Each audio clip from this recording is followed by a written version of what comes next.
Right, let's bring in my panel now. Shadow Environment Minister Jonathan Duniam and Senior Fellow at the Menzies Research Centre, Nick Cater.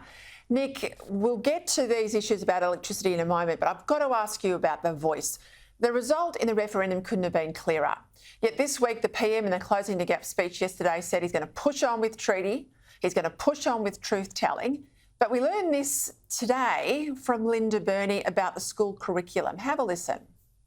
The issue of truth-telling is incredibly important, and there are many ways in which that can happen, including school curriculum. I mean, she wants to put it in the curriculum. How about we just get Aboriginal kids, how about we get all Australian kids to actually turn up to school, to get decent results and get better results internationally than they're getting at the moment? How about we do that for a start?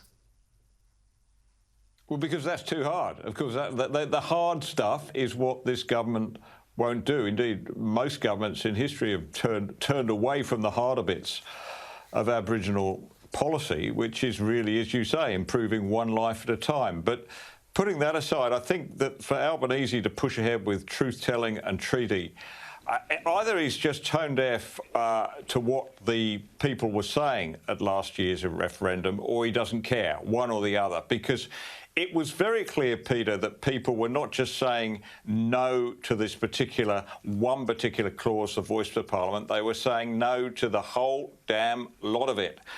And what's more, I think it was the very existence of the threat of the truth and treaty telling that really frightened people away from the voice. So, you know, there was a vote last year and they lost, and they've got to get that.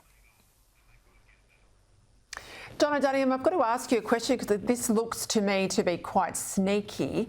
Reports today about the government pushing back the release of its aged care system review until after the Dunkley by-election.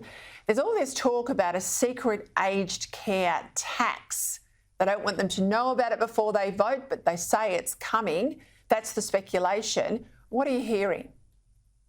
Well, one has to consider the context here. There was a bipartisan approach being taken to this review and what improvements it would bring. So you have to wonder why they have pushed back this review. It was so urgent to deal with it. We've got to make sure the system has been reformed and our aged Australians are given the care that they need and the centres they live in are well resourced. Well, apparently it's not urgent enough to do it before the Dunkley by-election as originally planned. And I think consistent with what we saw with the stage 3 tax cuts and a whole range of other sneaky words used and tricks deployed by this government, that tax, which they refuse to rule out, is coming. But they, as you quite rightly allude to, Peter, don't want to bell the cat before the election because it might jeopardise their chances of winning. That's cynical politics, but the losers at the end of the day are going to be the people reliant on our aged care system.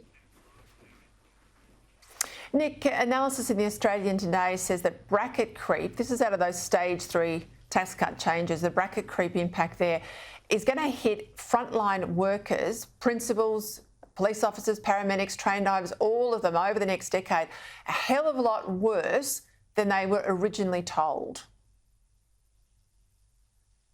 I'm not at all surprised, Peter. As we know, bracket creep is an insidious way of the government getting more of your money and for the government to get bigger. I mean, back in 2013, I think a salary of about $150,000 would now be $180,000. So if you were on $150,000 in 2013, well, that's now the top tax bracket.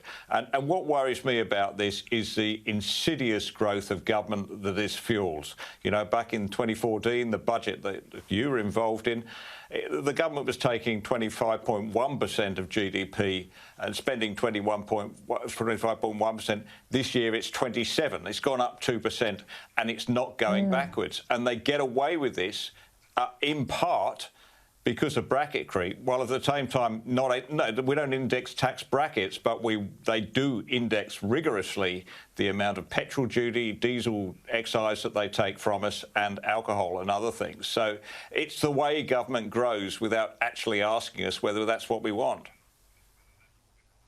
I might add they almost index by stealth through the REM Tribunal all their salaries, but that's another thing. John O'Doniam, I was staggered to learn today, this is out of Senate estimates, that the Land Care program, which I really support, right, it's practical, environmentalism. It's not the green dream rubbish pushed by the left, but it's stuff you can actually see in your own community that's been kicked into the never never. Yeah, this is from the very same government that has immediately upon taking office ploughed nearly $10 million into the Environmental Defender's Office, not practical environmentalism, green lawfare, but has, as you say, pushed off for a number of years to the year after it was supposed to wrap up, $90 million for on-ground works. Getting out there and actually improving the environment is what many would say the left are all about, but indeed it's not important enough to push out the door. So they talk a big game on this front, but it is the Liberals that have a great track record here. It was John Howard that established the Natural Heritage Trust, and it's billions of dollars that have flowed to community projects right across this country and had a meaningful impact on our land and waterways. So, Labor really are dropping the ball here, and we're going to keep on their case about it. I'll ask you about the Tasmanian election next time. I've run out of time. Jono and Nick, thank you both as always.